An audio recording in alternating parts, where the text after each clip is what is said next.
Welcome to the Well After Hours. I'm your host, Beverly Allen, and I'm so glad you could join us today because this is a very specific month, and many of you may not know it, as I really learned recently that July is National Minority Mental Health Awareness Month.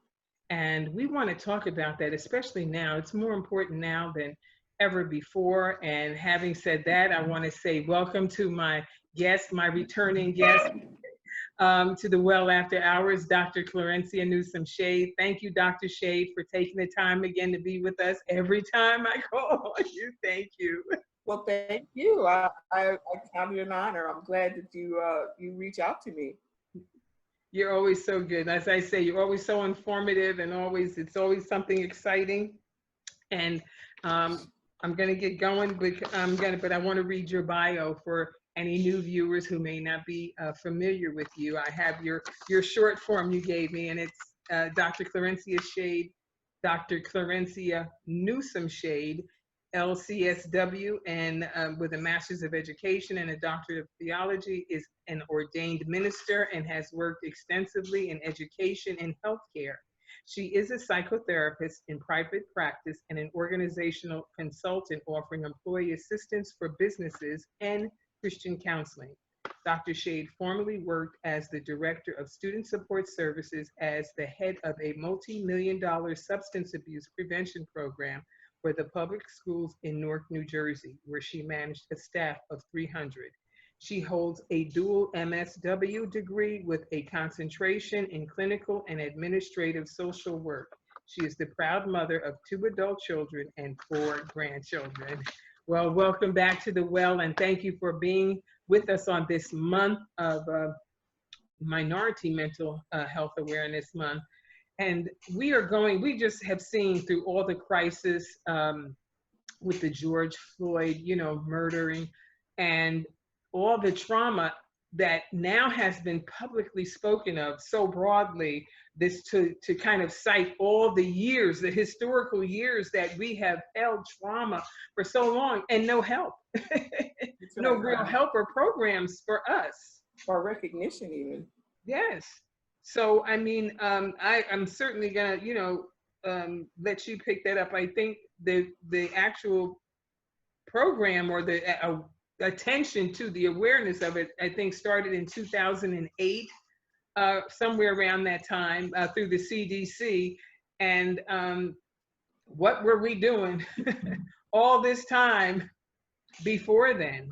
Because as we've spoken of in the past, a lot of times we just wouldn't go. We didn't think it was for our people, to get a mental health. What did that mean? And as you said many times, it doesn't mean you're crazy. It just means that sometimes you just need to talk to someone. So yeah, I think we were, without knowledge, passing it down generationally, but we were coping as best we could because we had a deep abiding faith, and we just knew. I've heard elders say they knew a better day was coming, and so they were doing their part to take care of the future generations. But the thing that's interesting to me about Minority Mental Health Month is that they come from a slightly different perspective, in that it's about prevention of illnesses that may be driven or underlying conditions from populations that heretofore may not have been connected or recognized.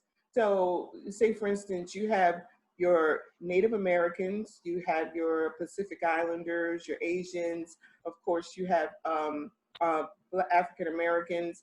And what the CDC started to do was organize those clusters in terms of health disparities. And those disparities basically were showing that, this population has a high alcoholism rate. And then they were able to track back, they overwhelmingly represent in depression, but the depression has never been treated. And so it's almost like when we were celebrating Mental Health Month last month, we were talking about the signs and the symptoms of these mental health conditions, how subtle they could be, and how they might progress without treatment, etc. And so it's almost like the CDC is coming from the opposite, but meeting in the middle, and so we know that African Americans have a high percentage of hypertension.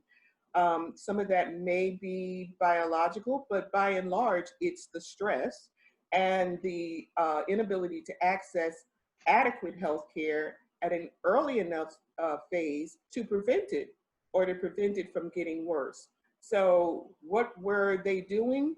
They were holding out their stress and their anxiety, but unknowingly changing their body chemistry and passing down the trauma of some of the things that they lived through. And so, you know, you hear with Black women all the time, you know, we're tough, we're strong, and, you know, we are, you know, we don't break and we don't bend. And it's like, at a certain point we do, but we don't recognize it. So we just keep right on going at the same pace and end up with health conditions. Wow. So the recognition of that, the self-recognition of that, usually, as you said, doesn't come until you're just totally out of it or wiped out, you know. Or the damage has been done, yeah. We come into therapy as well as physical treatment for illnesses quite late in the game. By the time we recognize we can't just get over it and that we can't just go forward, we are really toward the third tier or the chronic end of things. And so what people might do if they were having high blood pressure or headaches or something, they might just say, oh, I need a drink, I need a beer, or I just need to go out with my friends and club a little bit. And so they just kept pushing through what should have been a red flag until it becomes a huge red flag and their health has been compromised. Yeah. So like you said, that's really why we have the kind of health conditions that we have. So much of it is stress induced, you know, Absolutely. whether it's, you know, the social injustice and systemic racism does play a part in a big part in that, you know, because anybody, and I think if you put, and I think it has been shown, whether it's been, you know, I saw that movie Slumdog Millionaires, where anybody that lives or is confined to a certain area and a certain lifestyle, the projection is basically the same. You know, maybe a few might make it out scuffling all the way, but it's general. Like they say, when you can't turn out, you turn within, and you can wind up being self-destructing. And all those things do play a hand in it. People don't want to recognize it because, like anything else, once you recognize it, it's like sin. Once you recognize it, you have to change. You have to do something differently, Right. And do something about So it. I think that's what's so dynamic right now about what's going on in our communities with these marches, et cetera, that non-minority people, maybe for the second time, I'll say, because they did it in the civil rights movement in the 60s, but they are coming together to affirm and recognize that there is institutional racism, and that directly impacts the health, mental and physical health of minority peoples. So not only do we not have, we have food deserts, we have places where you can't get healthy food, but there's lots of fast food. We have, you know, maybe a doctor's office or a clinic, but we can't get an appointment because it's so overbooked that we don't have enough health insurance to see a private physician. I mean, it just goes on because basically we are being deprived because of poverty and location, as you said, you know, about the movie. And there's one other point I want to make before I forget it, is that, you know, the maternal child health issue, you know, Black women are, even in this day and age, more likely to die from childbirth than our white counterparts. And either that's because they don't access prenatal care early enough, or even after they deliver, people do not pay attention to their symptoms. If they say they're in pain, basically it's like, oh, you'll get over it, you're strong. You know, they look at your outer body and they just don't see us as the same in terms of human beings. And so that has to affect your mental health and wellness, because you're held to a different standard by the people who have the power to make a difference. And so for Black women to be dying, hemorrhaging after childbirth and things of that nature, and in this day and age, is absolutely ridiculous. But we do see a lot of that as well. We see a lot of low birth weight babies. Our children sometimes are born premature. All of that has to do with mental health disparities. because our distrust of the system makes us not want to go into these places and get help because we don't trust them. And there I mentioned the Tuskegee experiment that was going on in my early life. I mean, for me to still be alive when the time they tried it. So it's like Mhm. there's a history of mistrust.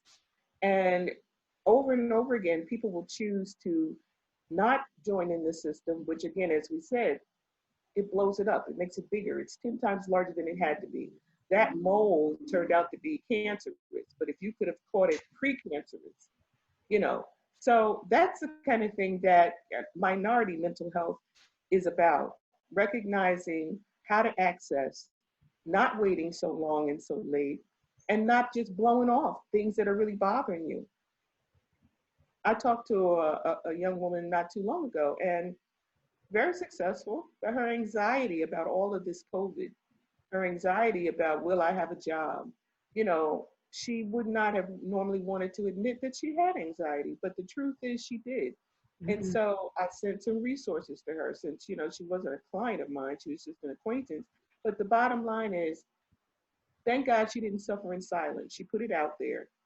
And so that's the part of the disparity. It is. Wow. I tell you, when you look at the volume of issues that crop up in our communities and other communities as well, wherever there's a low income or poverty rates, it's the same, and that's why sometimes I don't understand why people are so shocked at induced behavior as a result of these things, when most people do the same thing regardless of what their ethnicity or culture is. When you've had enough, you've just had enough. It's like, how much more can you take? Like, everybody, you can't just be silent and just go along. Like, you've done that for so long, but after a while, somebody's gonna say, I can't, I'm not gonna take this anymore. I can't. I have to do something. It's like they said, like children act out or they throw a tantrum, they fall out in the mall when they want to get attention and want something done. It's human behavior at its worst, maybe, but at its highest pain level too. Well, I think you're right on there in terms of we don't show it or we're showing it, but it's not understood, Hmm. and so we might say, this is painful. I'm in terrible work conditions. I can't work like this. And then we're threatened with, well, I can get somebody else who can, and or half, another minority group might be threatening you, well, we can bring in this one and that one. It's not that we haven't shown it, we haven't been believed. Yeah. And now we're at the pain, at the level of pain that you cannot ignore. And I think it's not just one group of people. Like in the 60s, everyone's consciousness was pricked, and I believe they were horrified when they saw the manner in which George Floyd was murdered. Um, we weren't in a movie, we were watching live. And he still didn't seem to understand why he was being detained. And I don't think that would have happened to a white guy. No, I'm sure it wouldn't. And the other thing I was thinking, I said, I'm going to start carrying around one of those little magic markers to check money that I receive, because he could have gotten that $20 bill, unbeknownst to himself. He never, With all, you go into a store, it's passed here, they give it back to you, and you wind up with it and somebody else, because some people check and some people don't. And that's pretty sad when you think about it is very sad. And I'm sure that store owner, his mental health will never quite be the same because he was the catalyst of doing something he thought was right as a law-abiding citizen, and it turned into a horrific nightmare. Yeah, I understand. I thought I heard them say when they were interviewing that he wasn't there, but the person that was at the register when he was there, had he been there, he would never have called the police over that, I see. I see. but still, I mean, it's just. But even when the police got there, couldn't there have been a fine or something, that you impose upon somebody, like they were all saying, for a $20 bill? You know what I mean? Well, really, But when you get down to it, it was for some cigarettes. That's apparently what he was trying to buy. And then for the first coroner to say, oh, it was his underlying health conditions. Well, there you go. You're saying he had, um, what was it, carotid artery disease, or, it's like, yeah, from his lifestyle, he probably did But that's not what killed him that day. It that was day. 8 minutes and 46 seconds. Exactly. And even then, let's go as far as to say maybe he knew it was counterfeit, but he was so desperate to get those cigarettes because that was a part of his addiction and a part of how he coped. If he could just get a smoke. Yeah. So either way you flip it, it does underscore health disparities because it shows you what people have to go through in order to stay medicated to cope in this world. And we all self-medicate in some way. One of the health disparities that doesn't get talked about very often is obesity. People who chronically eat as their way of soothing themselves and passing the time around. Comfort food, pleasure. It's a mental condition. It is. Yeah. And so, food is their friend. Food is the most reliable thing they can get their hands on. And while they're munching and chewing and swallowing, they're not thinking about any care in the world because the what's going on inside their taste buds pushes them above temporarily what they're going through. And so the health disparities issue with mental health minority awareness is connecting the dots. And it connects the dots for populations of people who are often just considered irresponsible or, oh, they don't care about their life. That's why they do this and that. I beg to disagree. And so now within our communities or the surrounding areas nearby, there are, or are there, I should be asking, are there places for those who don't have health insurance where they can get some help to talk to somebody instead of waiting? Because we try to encourage people, I know you have a circle of friends and that's good to talk, but sometimes there's things you don't even want to share with them that maybe you could share with another professional and relieve yourself of some of that, that tension, that anxiety, that pressure, so that it doesn't build up, to recognize before,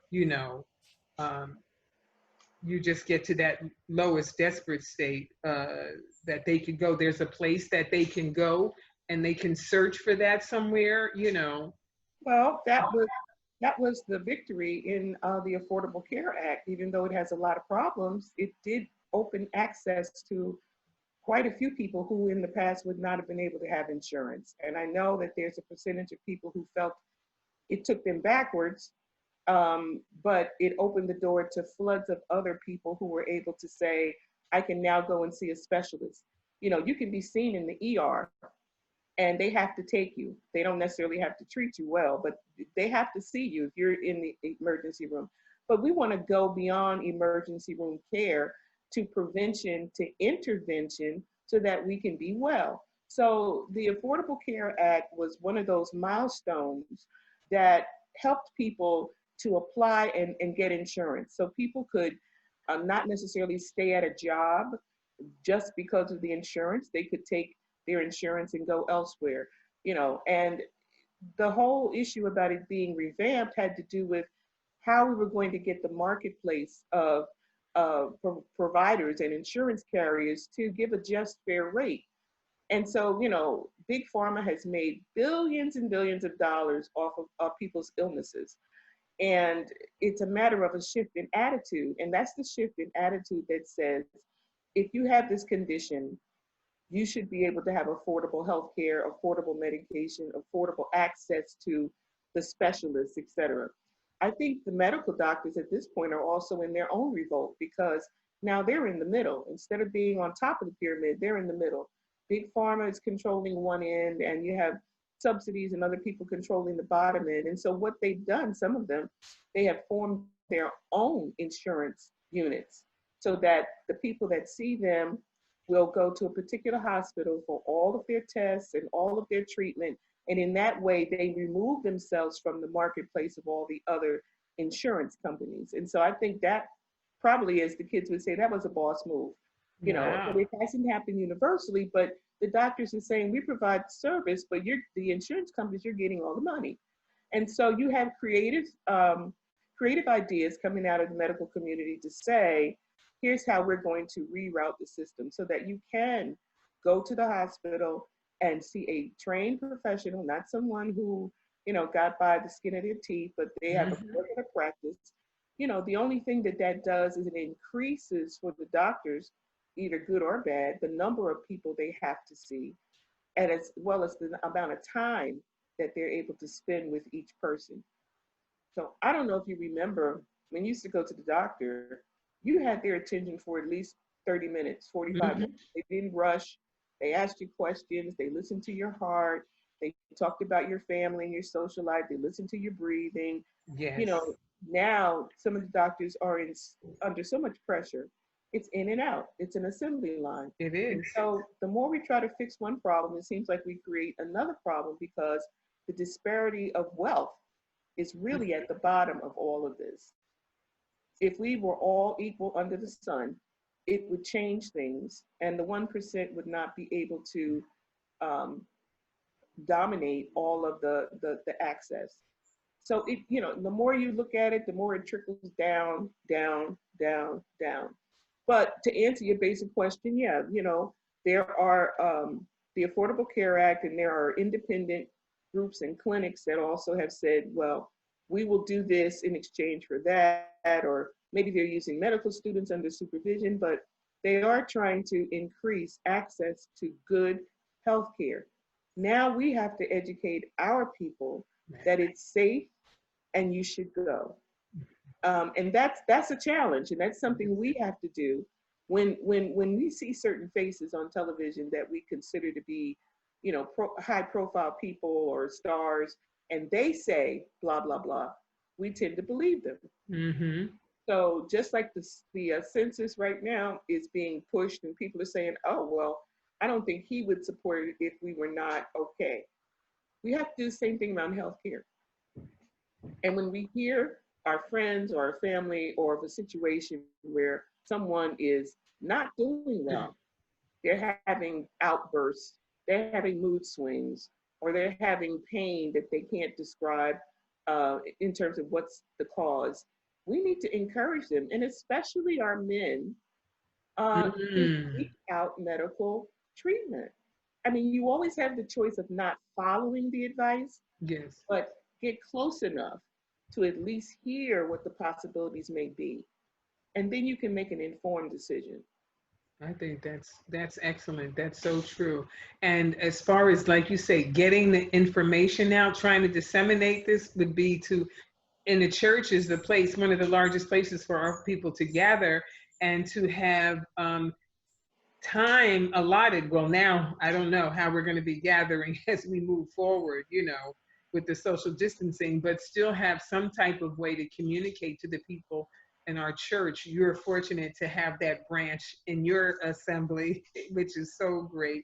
But the average church, where they can actually talk to the people, those who are who may not want to say anything publicly, but where they can hear all of the information given, not just so that it seems like it's just to them, but that it can be, dispersed so that they know that this is available. Everybody knows what is available. They're hearing the same thing at the same time, and maybe receiving that information by inviting somebody in who knows, how to tell them where to go, and what to look for, even in your own, discovery of self. Like, when do I really need to see about doing something, at what point?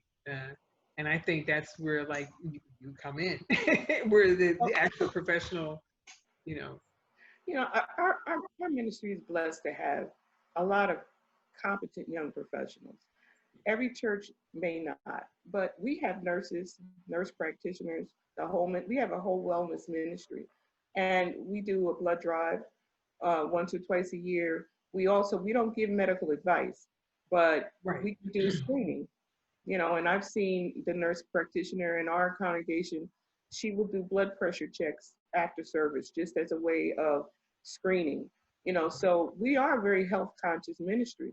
But for those whose churches are not, we have to penetrate the neighborhoods You know, we need to penetrate the small bodegas and the corner stores that, you know, and I know that a couple of them, I won't call out any brand, but I know a couple of them do offer, you know, on-site blood pressure screening or things of that nature. And Mhm. now everybody seems to be doing temperature checks before you can come in. And Yeah. so, you know, it's becoming more commonplace, Mhm. but we have a long, long, long way to go. And I think that our churches certainly are the most trusted voice. But if our pastors or members don't have access to that, we can refer to some of the larger, you know, entities, you know, like the National Suicide Hotline, or you know, we can encourage our people to at least call or access the services if we don't have them on site. But to not talk about it is a part of the problem, you know. And when the old style preaching was pray harder, you know, Mhm. those kinds of things, that's as far as I'll go. But just, you know, that was the solution. Yes, prayer opens up your level of awareness and understanding so that God can talk to you and say, this and that and such is wrong, go check it out. Mhm. Because I've had that experience myself. I've had the experience where while praying, the Lord would reveal to me what it was Mhm. that was going on in my body. And so Mhm. at that point, prayer has been, if God chooses not to heal me, what do they call it, instantaneously or miraculously, Yes. Right. I now have an idea of what's going on. And Mhm. so the church does still have a lot of power to point us in the right direction, but they have to not only be sincere about it, they have to make it a message that we hear often. Mhm. Okay, so don't just pray about it. Pray about it. Let the Lord reveal to you what's going on in your life that's causing you stress or in your body, and then act on it. Mhm. That's where we fall down. We don't act upon it in a way. And I know that mental health has been like the last tail feather over the fence. You know, people will talk to you about how you eat and your blood pressure and your diabetes, but mental health has been the last little tail over the fence that the church is finally saying, okay, you need prayer and medication. Mhm. You Mhm. know, you need prayer and Yes. access to a professional. You know, and so that's where I think we're starting to come up a bit, as they say. Yeah. That's where I think we are on the next frontier. You know, let's talk about and recommend and acknowledge. Because listen, how many of our pastors are suffering in silence? Silence. You know, Absolutely. they think their congregation will lose confidence in them, that they won't see them as the spiritual leader if they themselves have a mental illness or stress to the level where they can't function. They never get a day off. A lot of them, if they have a larger congregation, they will, during the month of August, that's like standard vacation time, and they'll go away with their families. But in the middle of that, if someone is in distress or dies or what have you, they have to come back. You know, because there may not be a full staff of other associate pastors who can assist. So again, size matters. The number of people on your staff, if you have one, matters. But as a leader, pastors have to also be transparent enough to say, this deeply troubled me and I had trouble sleeping, or I Mhm. couldn't wrap my mind. I had to talk to God about such and such and such because I wasn't okay. Yes. And the more we see these pastoral suicides, That's what I was just getting ready to say. Yes. some of them with serious underlying mental health issues. I mean, bipolar, serious depression, uh, under the stress level that they're under, Yeah. is a bad combination.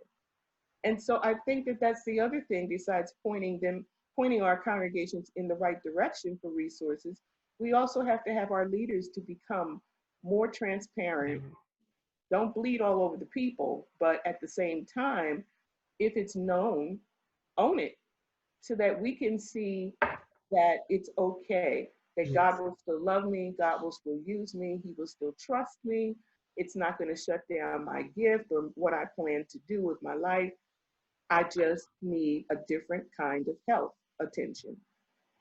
So I think that, the church has been in the past the most trusted organization. I think it's changing. Hmm. I think that for our younger millennials who have left the church in very large numbers, it's their social organizations that they've turned to. Hmm. And, I often wonder if these kids were raised in the church, how they're coping out there with just, their passion fueling them and no real God direction. But Yeah. that's for another time, another conversation. So Yeah. you have millennials who are basically in their social settings, social justice or sororities or Yes. groups that Fraternity. they have Yes. joined. They're getting their information from there. They're Hmm. not they're not even at some point turning to the church for basic spiritual direction. That's troubling. It is. But as the shift goes, the church must shift to answer the need. And so if there's something that the church is doing wrong that turns them off because of those old messages, we need to change. Hmm. So Become more earthly bound, like so that even though we understand the spiritual, but we have to understand that the Lord has put us in physical bodies that right. deal with this realm, this human realm. And there is a science to that, and we can't ignore it. They do work together because the more stressed you are, it takes a toll on your physicality. So if you don't deal with that, like you said, the mental, the mind, so it's I think really the scripture mandates it, but we're just now becoming a little more open to understanding I how that think how it works. I think God's revealing it to us because Hmm. we're in the time in the season where we've got to get a new revelation, and so we need prayer and spiritual guidance and boots on the ground. Okay, we need the voting booth, we need the pulpit, and we need neighborhoods to be strengthened. We need mentoring for young men without fathers. We need food co-ops so that people can eat healthy food. We need both and. Hmm. I think that that's where some of the mega churches have got it right because they have more resources, like being able to give away thousands of dollars of groceries during this time Yes. when people are out of work, etc. We can do the whole mandate if we have the resources, but if we don't have all of the mandates available, let's work the one we have until we Yeah. just wear it out. It's true. You take what you have and you run with that. And while even if you can't, maybe like you say, even at Thanksgiving, even smaller churches, I know even we have done that. You maybe can only maybe feed only 10 families, but that is something. You fed 10 families. Right. And that's well good. And if every church would feed 10 families, look at how many people in the community that we could really, help out. So you don't just say, well, we're only this size and we can't do anything. You can do something. Just do what you can do. And like you I, said, I if we don't have, yeah, if we don't have those resources within our church, we can certainly find out information so that we can direct people. So that is so true. So, and this is about making people aware of the whole issue of minority mental health, what we haven't dealt with but are now dealing with openly now, in a form that leaves no shame. You don't have to be ashamed because this is just life, and how we can cope with it, how the Lord does help us, to be able to help. We have people in the medical profession that can help us, and we take advantage of that, and we can do well. So I'm so glad that you're here to came to help make us so aware of that, because we can't say it enough. I just think we can't say it enough, because it's this pandemic has just really kind of blew the lid off of what's been festering for a long time, and people are seeing it now. You know what I mean? Because it can't be hidden anymore, and the Lord's not going to allow it to be hidden. So it had to be kind of like this big explosion in order to be able to get the help and the treatment and awareness to it, that it all really needed. So I think COVID-19 blew the lid off a lot of things for a lot of people because in the beginning they didn't even know that minorities were overrepresented in the cases. They didn't even understand why we were dying, and then to link it back to symptoms, and then be able to link it back to the corona. I think that blew the lid off for people, Mm-hmm. because it's like, okay, well, it's not that other races don't have high blood pressure or emphysema or things of that nature. They do, but it's overrepresented in the minority community because of all the things we've already talked about today. So it's almost like a catch-22. You continue to revolve around the revolving door, because one thing leads to the next, which leads to the next. And with this virus in particular, they haven't even finished studying it yet. It apparently it mutates. They don't know if we're going to have a second wave. They don't know if one vaccine will do it for everybody, or if there's going to. They don't know. And so, as a people, we need to say, okay, I need to boost my immune system. Okay, less mac and cheese and more beans. Or Exactly. less red meat and some kale, the way my mama used to make it, or whatever. Mm-hmm. With that awareness that we can boost our immune system, which also will boost our mental health. Yes. We need Yes. to think seriously about, okay, I'm at high risk. I didn't know it, but I am. I'm at high risk, so now I need to change my behavior. And, I think that some of the folks can do that easily because they were raised with grandmothers who were doing those kind of things, like a sweet potato being a good meal, by itself. We have Mm-hmm. a whole generation of others that have no clue. They That's don't, true. yeah, they don't know how to eat. They don't know what to eat. If it's not fried and if it's not available on the corner, they're lost. Think about when I was young, and how we used to eat. We used to eat a lot of beans, even dried milk. I mean, what you would call sometimes peasant food, but that was healthier. People didn't realize how healthy that was. And we laugh often about the Father John's and the mineral oil and what those things we used to take, and hot mustard plasters that, my parents would put on us when we had a cold to draw all those things out of us. And Now, I think, I've never heard of that one. yeah, it was a hot mustard plaster they used to make, and then it'd be this big bandage, like gauze thing, that they put over your back, and it would draw like the cold out and things. I was like, oh my, and put it on your chest. All those remedies that they used to do. I'm really dating myself now, but but I'm just saying, it's like those are the things that they did when I was a kid. My mother used to do for us, and my grandmother. And I thought about how healthy we were. They didn't have all these things like that are now. That's true. Well, I've been slathered with Vicks many a day, wrapped up in a towel, etc. Those things have helped. Yes. But as you say, either the younger folks don't know anything about it because their parents, here again, disparities. Their parents Yeah. were absent because of the crack epidemic or because of the heroin, addictions, or, it's like it just keeps coming. It keeps coming, but from things where there are deficits. And that's a disparity. So you didn't have your parents. And so Mm. nobody modeled that for you. Nobody taught you the importance of having this, that, and the third. Mm. I had one of my grandmothers, you could not drink until you finished eating. And lo and Hmm. behold, you find out that that's a healthy thing because you don't break down the enzymes while you're eating. You absorb more of the. Well, she wasn't a scientist. Mm. Isn't that something? Right. But within our communities, we pass down the knowledge and the mother wit Wait, that's what. Yeah. that gave us an advantage. We don't have that now. We're losing our edge. We're not passing down those things. We're not teaching the younger folks some of the stuff that we did. And so part of it is a dropped responsibility, and other of it is the disparity around people had to work.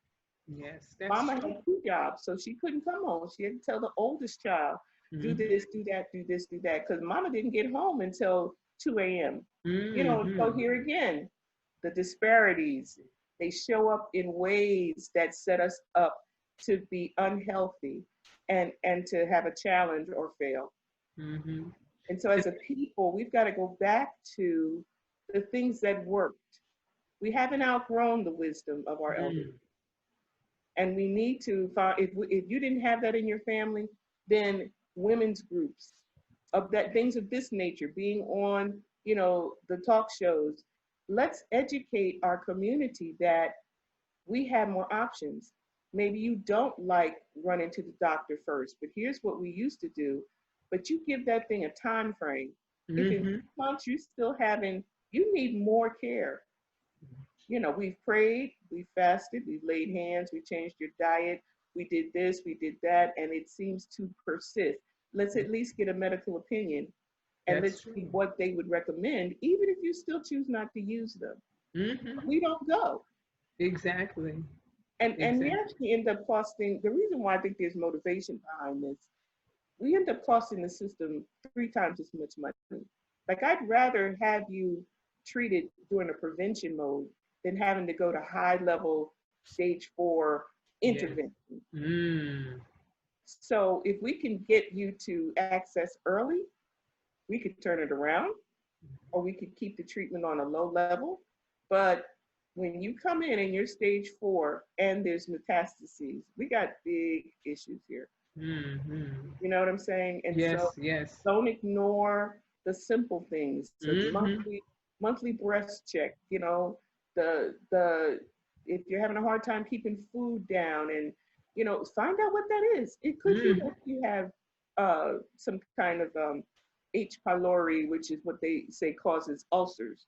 We used to think it was just stress, but no, there's an enzyme that can be treated so that that pain in your belly stops and you kill Wow. bacteria, you know. So, my early days in healthcare have helped me to learn a few things, as well as, in the counseling and now in the ministry field, that I'm hoping can be useful to people, because it's a combination of knowledge bases that help us to be healthy.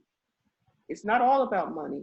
The Bible says money answers all things, but Mm-hmm. it could be somebody else's money too. That's true. Just as easily, right? Right. Just as easily. I was thinking as you were talking about prevention, I remember my grandmother used to say an ounce of prevention is better than a pound of cure. That's right. It takes less to help prevent something than it does after, it's come upon you. And then you have to try to work so hard to That's subdue it right. or heal. That's right. Hmm. So, So we need to remember the things that our ancestors not only taught us but practiced, along with our our ear being tuned to God's voice, and then what resources that He has revealed to man to help us get to the next level. mm, God is a physician, yes, He's he a is. scientist, He's a mathematician, He's all of the things that have been revealed to us. And so He knows how to direct us. So I'm not saying don't pray about it. I'm saying get an answer from God and then go take care of it. Isn't that true? I often think about how in the Old Testament, how God had laid down certain dietary laws for them to adhere to so that they wouldn't get sick like other. He said, if you be obedient to me, I will let none of these diseases come upon you. That verse, when I read that, I'm like, you know what? Pay attention to God. Right. Hear what he says, because he knows the outset of these things and what causes them, why he tells us to eat the way we do. It's amazing. It really is. It's So, it's a lifestyle, and if we change our lifestyles, we can prevent a lot of things. But then the things that are outside of our control, we do have other possibilities to not just, go left or right, yes or no, doctor, no doctor, all natural, no medicine. Let God do the prescription. mm-hmm, mm-hmm. Use all the resources. And that's so key. What you say is so key. That is just, you've said so much wisdom today, and so much so many helpful directives given to us in this National Minority Mental Health Awareness. And I hope that as we start off this month, and this is such a great start to remember this month, that people as we go forward will really hear and take it seriously, and that's the whole thing. Like you say, taking things seriously, because you still see people walking around in crowds, even now, with no masks, with nothing. And you know, I'm like wondering, did they get the second memo that says we can, as a people, get it? I mean, I know it was first put out there saying, oh, it seems like African Americans are not affected by it. That's not true. We know we are now at an alarming rate, and some things that make us more predisposed, as we said. But I mean, now take it seriously, you know. Well, Don't go out there and do what you see everybody else doing. unfortunately, the leadership of our organizations don't all agree. So the mask is to protect me, or it's to protect you. It's like I'm wearing one regardless. Okay, I have a few, and Exactly. That's what I say. I'm wearing mine. All right. My ounce of prevention is always at all times when That's I right. go outside That's right. this door. You know, then there's no question whether I should or shouldn't, you know. Right. Until you all get it together, I'm wearing one. Right? That's But what I'm saying. for those who don't, maybe they've heard a different kind of message that if you don't have it, you don't need it. But I mean, we But you still don't know who you're going to be around that might have it. exactly, and so we don't know enough to just go out there without any protection. And we certainly see that these wonderful protest crowds cannot social distance. So it's like I applaud them, and I'm so happy that they are out there standing with us, and for instead of us in some instances. But Yes. I don't want you to get sick and die. Yeah. And I noticed a lot of them did have on masks. The majority of the people, thank God, were wearing masks, you know. And the majority of the people, and some of them, I guess, the people that they know, people go out with people that they know, who they think they're familiar with and who they're around, but you can never be too careful. I err on the side of being overly cautious. Well, as I said, when they nail this thing, then we can make sound decisions. But until then, we're not sure what we're dealing with. Exactly. I've never been through a pandemic, so I mean, I had no way to make sound decisions, but to do what I think is the most safe: the hand washing. You know, when New York, New Jersey was the epicenter, coming in, taking your shoes off, not tracking through the house, washing the clothes that you were outside in. We didn't know how this thing was moving. I know, yeah. So, it's a very unsettling time. But if we live in geographical areas where we know we're less likely to get our streets swept, or that people, nobody's coming behind us, rubbing down the rails to the subway, and you've got to wear some gloves. Yes. So. So true. So true.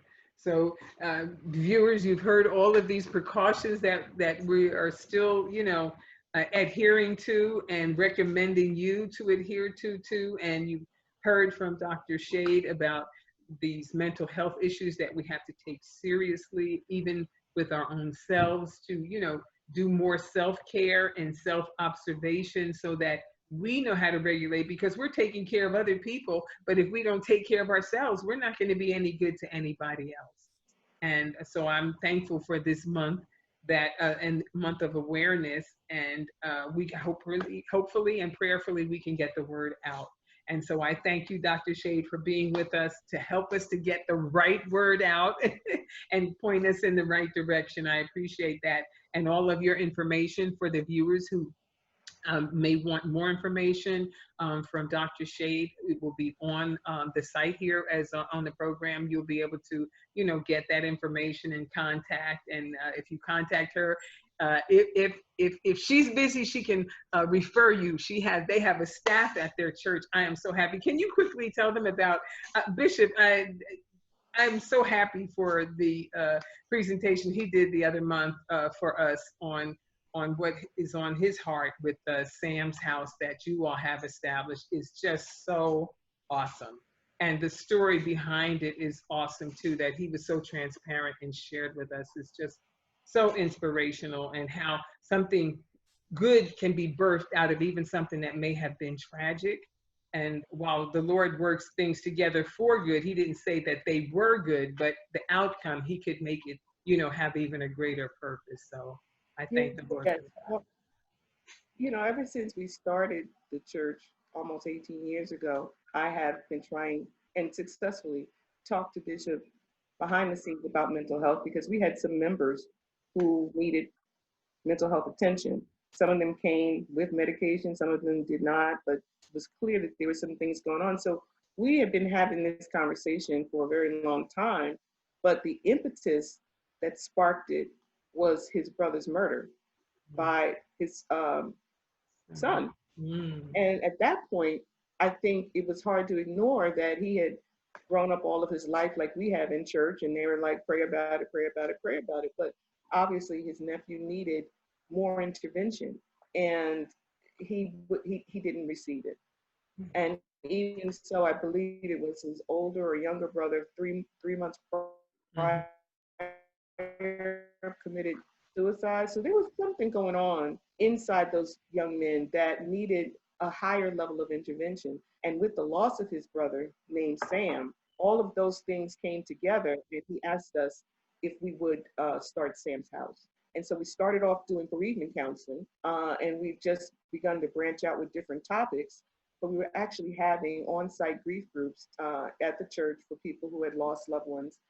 And then we started to try to increase the menu to things like anger and stress, et cetera. And so what we've been able to do because of the pandemic is we're online, and we'll probably continue once a month. But for Mental Health Awareness Week and month in May, we started to do these broadcasts. And because of Pastor's huge following, we've been able to get a lot of traction because he knows people all over the world. Yes. As soon as people learned that it was in tribute to his brother, that also helped for people to pay attention because he has been very transparent. Yes. And so the combination of all of those things has led to what we now call Sam's House, and we're still trying to scale the group to one day be an independent counseling center. Yes.